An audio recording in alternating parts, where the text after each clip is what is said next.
À toutes et à tous, Abdoulaye Baldé face à la CREI aujourd'hui, signale Le Soleil ce matin. À ce propos, Ziguinchor retient son souffle, nous annonce Walfadjri quotidien. Ziguinchor se mobilise, le MFDC à l'écoute de Alundao, rapporte l'Observateur. De Gouloumbou à Djogé, la Casamance en alerte, nous fait savoir Direct Info. Jour de vérité pour Abdoulaye Baldé, estime enquête le journal. Néanmoins, une solution est à l'étude d'après Libération. En tout état de cause, le Populaire relève que Baldé sera à la CREI pour être édifié sur son sort.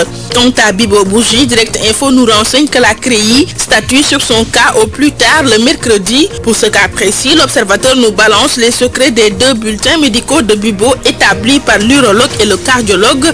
D'après le Canard, il risque de perdre un rein. Bibo Bougie à l'échelle de la mort, ajoute Direct Info, avant de préciser qu'il risque de perdre un rein et une nouvelle attaque cardiaque. Les attaques du professeur Malick Ndiaye à l'encontre du président de la République attire l'attention de la rédaction de Walfadjri quotidien. Malick Ndiaye déshabille Macky selon mes confrères. Invité hier sur Walf TV, il a brandi la note de la honte qui n'honore pas Macky Sall. Par conséquent, du côté de l'APR, certains ont vite fait le raccourci pour accuser Aminata Touré derrière le pamphlet du sociologue. Sur un autre aspect, l'auteur du brûlot sur la gendarmerie intéresse la presse du jour.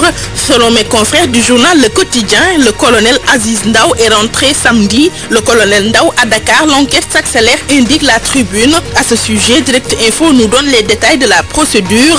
En exclusivité, l'officier supérieur de la gendarmerie convoqué ce matin devant le haut commandement s'entretient avec la rédaction du journal Enquête. Ma femme a craqué et divorcé, laisse entendre le colonel Ndao qui avance que l'armée est valable et a des officiers crédibles, même si certains sont capables de comploter contre l'État. Le couple présidentiel est jugé par le docteur Aliou Sow dans les colonnes de Walfadjri quotidien. S'entretenant avec mon confrère Moustapha Diop, le leader du mouvement des patriotes pour le développement, nous révèle ce que Marième Faye est capable de faire, comme dire à son mari de nommer ou de ne pas nommer un tel. Bala Traoré, du nom de ce patient qui a semé la panique au Fouta, nous est présenté par l'Observateur. Par écrit, le Canard nous dévoile comment ce dernier qui revient du Mali après un contact avec des Guinéens a suscité la peur et les vieilles habitudes liées à la méfiance au Fouta. Pour le moment, les résultats de ces analyses à l'Institut Pasteur sont attendus aujourd'hui ou demain, nous informe le Populaire. Et concernant le cas suspect de virus Ebola à Fan, le Soleil renseigne que les résultats d'analyse sont jugés négatifs.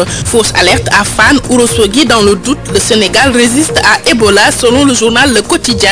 D'ailleurs, les autorités médicales rassurent dans le journal. La Tribune, dans sa livraison du jour, mentionne que la gare de pompiers transférait le site vendu aux Marocains du groupe Adoha, donc 4 hectares pour des immeubles, déduisent mes confrères. Mes confrères du Soleil, après un tour du côté de pompiers, constatent que la gare routière se vide de ses occupants. Rebus et ses occupants suscitent la curiosité de nos confrères du Populaire.